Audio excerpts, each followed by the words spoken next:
Outros assuntos, o Supremo Tribunal Federal intimou o deputado federal Lindbergh Farias, do PT do Rio de Janeiro, e a senadora Soraya Tronic, do PSB de Mato Grosso do Sul, para explicar a denúncia de estupro de vulnerável que foi apresentada contra o deputado federal, que é pré-candidato a vice-presidente pelo PL, que é candidato, a vice, o Alfredo Gaspar. Já a Polícia Federal pretende realizar novas diligências sobre o caso. A gente vai acionar a nossa reportagem, é isso, gente? Daqui a pouquinho também. Quem que tá com a gente? Marcela Matos. Marcela Matos tem apuração sobre isso, gente, até porque muita repercussão desde que foi anunciado como vice nessa semana de Flávio Bolsonaro. A defesa de Gaspar ingressou com 2 pedidos para que o material genético dele seja submetido a exames de DNA para fazer um confronto genético e negar a acusação apresentada por parlamentares governistas, que a gente estava trazendo aqui. É uma acusação, Marcela, bem-vinda e ótima tarde para você. É uma acusação de assédio sexual de uma menina de 13 anos, que, claro, pesa mais agora que ele é candidato a vice-presidente da República. E é claro que está sendo mais explorada, a história não é nova, mas está sendo mais explorada por ele ter se tornado vice. Ainda não tem manifestação da PGR e nem decisão do ministro Gilmar Mendes, que está no Supremo Tribunal Federal, sobre esse assunto. Mas o exame de DNA não tinha sido feito, Marcela? Boa tarde, Roberta, e boa tarde a todos que nos acompanham.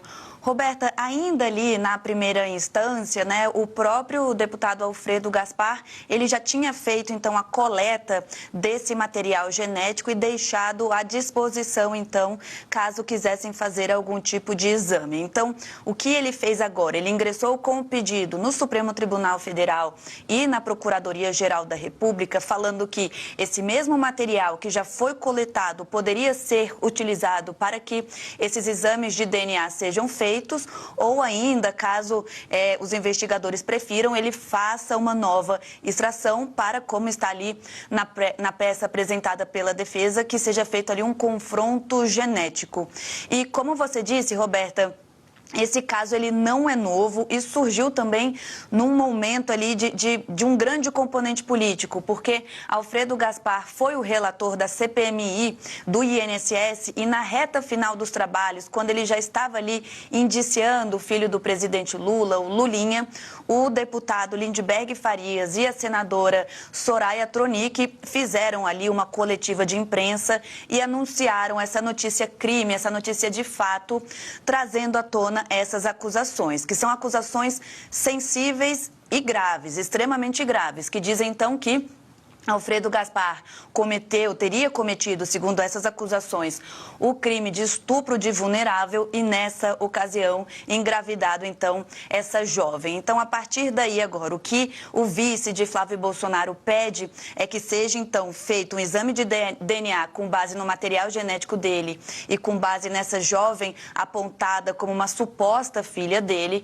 para que, na versão da defesa, essas acusações sejam rebatidas. Então, tem essa atuação da defesa do vice de Flávio Bolsonaro e também, por outro lado, a própria Polícia Federal intimou, então, a senadora Soraya Tronic e o deputado Lindbergh Farias para que eles prestem informações complementares. Não é necessariamente um depoimento, mas eles querem mais informações e, a partir daí, então, é que vai ser avaliado o andamento deste caso. Ainda não há uma investigação formal no Supremo Tribunal Federal em relação a esse assunto. Foi apresentada essa notícia, de fato, pelos parlamentares e agora, então, ainda está nessa etapa inicial, Roberta. Mas como você disse, tem um componente político muito forte, é uma denúncia muito grave e agora a defesa, então, de Alfredo Gaspar, que assume como vice de Flávio Bolsonaro, tenta rebater essas acusações. E para a gente também detalhar o efeito político dessas acusações, é muito importante até porque imaginar que Flávio Bolsonaro colocaria um candidato acusado de estupro, isso colide muito com as principais bandeiras do senador, que é a defesa da família, tem um componente religioso muito grande. O próprio Flávio Bolsonaro tem ali numa agenda de segurança pública a defesa para castradores, para a castração química de quem comete o crime de estupro. Então agora ele tem esse vice que é acusado por parlamentares governistas de cometer o crime de estupro de vulnerável. Então é tudo muito sensível em relação a este tema, e agora a defesa então do deputado, né, e vice de Flávio Bolsonaro pede inclusive celeridade, pediu um prazo de 72 horas para o ministro Gilmar Mendes autorizar que sejam feitas essas perícias, esses exames, e na versão da defesa, então, após esses exames, esse assunto será encerrado. Roberta. É uma importância a investigação, né, Marcela? Exame de DNA, porque houve gravidez, né? Nesse caso, da menina de 13 anos, menor de idade. E aí também fica aquela coisa, né? Não colocou uma mulher na chapa como vice para atender o eleitorado feminino e ainda colocou no posto um candidato a vice que está sendo investigado por uma denúncia grave. Então é muito importante essa investigação e o próprio exame de DNA. Obrigada, Marcela. Você volta daqui a pouquinho, bom tê-la com a gente no radar. Daqui a pouquinho você volta aqui para a gente falar de outros assuntos e trazer mais apurações de eleições também.